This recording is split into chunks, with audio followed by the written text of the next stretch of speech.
स्वामी जी देखिए, भारत पहले diabetes capital पहले से है और अब हाइपरटेंशन, हार्ट अटैक, स्ट्रोक से मौत की जो आंकड़ा वो भी खतरनाक है और ये मौत की बहुत बड़ी वजह बन रहा है। बाकी दूसरी जो लाइफस्टाइल डिजीज है वो अकेला सिरदर्द वो सब तो है ही है।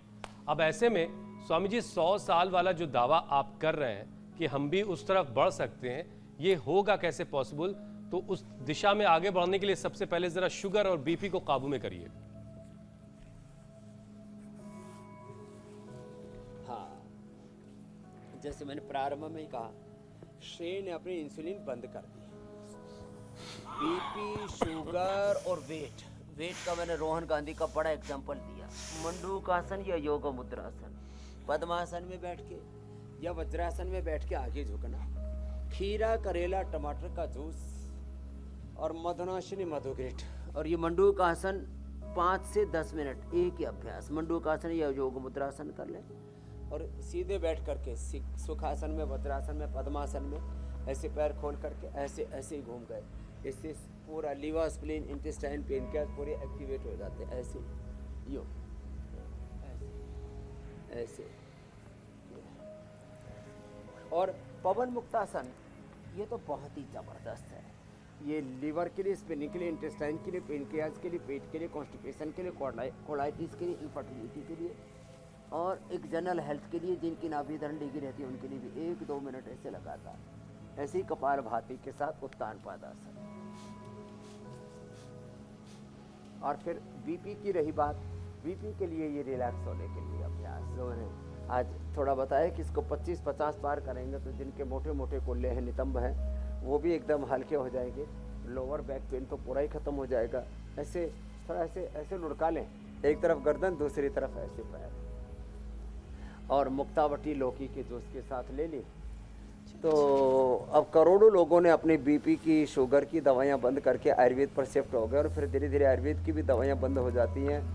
वो रोग मुक्त, दवा मुक्त, जीवन मुक्त जीवन जीते हैं। ये है जीवन जीने की सही विद्या, योग विद्या, जीवन विद्या ही है सही जीवन पद्धति। इसको हम सनातन जीवन पद्धति कहें या प्राकृतिक जीवन पद्धति कहें, ये है निसर्ग। और जो निसर्ग में जिएंगे निरोग रहेंगे, जो प्रकृति से दूर होंगे उनके जीवन में विकृति आएगी। तो मरकटासन ऐसे और ऐसे। तो बीपी और शुगर किसी को नहीं रहेगा। प्राकृतिक जीवन शैली को अपनाने वालों का न बीपी बढ़ता है, न शुगर, न कोलेस्ट्रॉल, न वेट, न स्ट्रेस, और यही तो रोगों के मुख्य कारण है। तो ऐसे ये छोटे छोटे उपाय जो रोज हम बताते ना, अपना के तो देखो। बिल्कुल ठीक है स्वामी जी। और वैसे भी स्वामी जी कहा जाता है कि शुगर जो है इंस्टेंट बेनिफिट, वो एक ऐसी बीमारी है जो शरीर को अंदर से खोखला कर देती है, धीरे धीरे खत्म करती रहती है। तो जिसने शुगर को काबू कर लिया, बीपी को काबू कर लिया, फिर वो ओकिनावा का सपना देख सकता है। आपके साथ रोजाना अभ्यास करता रहे, योग करता रहे और अच्छी थाली को अपनी जिंदगी में शामिल करे और बैड फूड से अपने आप को बचाए। यही आईसीएमआर कह रहा है, यही मिशिगन यूनिवर्सिटी कह रही है और यही पैगाम ओकिनावा से आ रहा है। यही स्वामी जी पिछले लंबे वक्त से आपसे कहते आ रहे हैं। बहरहाल स्वामी जी अब जरा आगे बढ़ते हैं और प्राणायाम जो है मेरी सहयोगी ज्योत्सना और ईशा वो करती रहेंगी, हमारे दर्शक घर बैठे करते रहेंगे। लेकिन स्वामी जी हम अब सवालों को शामिल करते हैं और पहला सवाल नवी मुंबई से सोनी सिंह का आया है। उनके गर्दन और पीठ पर एक तरह की स्किन डिजीज है, उसको सिवली वहां पर कहा जाता है स्वामी जी। अब इस सिवली का क्या इलाज है? सेहुआ भी कुछ जगहों पर कहते हैं इसको। तो देखो इसका इलाज है, हाँ इसका इलाज है गोधन अर्क, साथ में नीम की गोली, नीम घनवटी और गिलोय घनवटी, 2-2 लेकर के सुबह शाम ले लें। थोड़ी दिन नमक मीठा बंद कर दें। जहाँ ये प्रॉब्लम है वहाँ पर मिट्टी, पीली मिट्टी, उसमें एलोवेरा और थोड़ा सा नीम पत्र, ये सब मिला कर के थोड़ी देर लेप लगा दें। अथवा रेडीमेड में तो कायाकल्प क्वाथ भी है, कायाकल्प तेल भी है, उसको लगा लें। अथवा नीम के कोपल ताज़ा पत्ते ले लें, उसमें 1-2 काली मिर्च, थोड़ा सा अजवाइन, थोड़ा सा उसके अंदर सेंधा नमक और मामूली सा चुटकी सा ही, ये गोली बना करके सुबह सुबह खा ले, पूरा शरीर शुद्ध हो जाएगा। और वैसे तो सुबह उठ करके आंवला, एलोवेरा, गिलोय, गोधन और कनी का प्रयोग बताते हैं, इसको जो कर लेते हैं तो लॉन्गेविटी के लिए, इम्यूनिटी के, स्किन के लिए, पूरे शरीर के शुद्धिकरण के लिए बस पूरा शरीर शुद्ध हो जाएगा। जिनको भी स्किन प्रॉब्लम है थोड़ी दिनों के लिए तला भुना मिर्ची मसाले ये सब बंद करने पड़ेंगे, चीनी और नमक। हाँ, और दो चीज़ें और जिमीकंद और बैंगन, जिमीकंद बैंगन और खास करके अरबी, ये ना एकदम से खुजली को बढ़ाते हैं।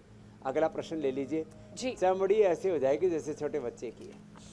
स्वामी जी, अगला सवाल महाराष्ट्र के अमरावती से सुमन पारतकर जी का है। सवाल पूछ रही हैं कि घुटने से लेकर पैर की एड़ियों तक में बहुत दर्द रहता है, क्या उपाय करें कि ये दर्द छूमंतर हो जाए?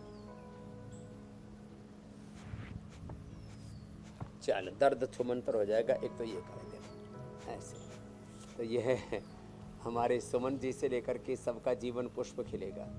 जीवन सुमन है, ये सबका खिलेगा ऐसे, आगे पीछे ये, और थोड़ा इसमें चंद्र प्रभावटी या गोक्षरादि गोगल, बड़ी उम्र वाले, छोटी उम्र वाले अश्वगंधा या अश्वशिला ले लें।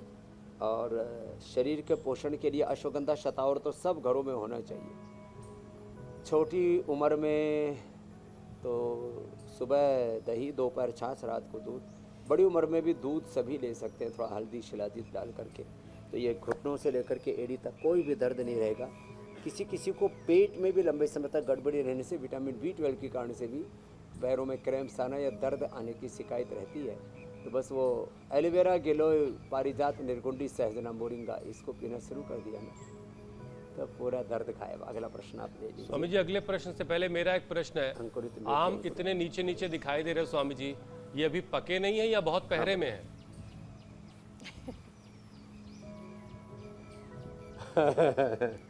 ये जो पीला होता है, हम डाल का पका आम, अरे आप इसलिए याद दिला रहे हो, इस बार हम भूल गए। अब आपके पास जो है गाड़ी भर के भिजवाई देते हैं डाल के पके आम, तो आपके पास आ जाएंगे।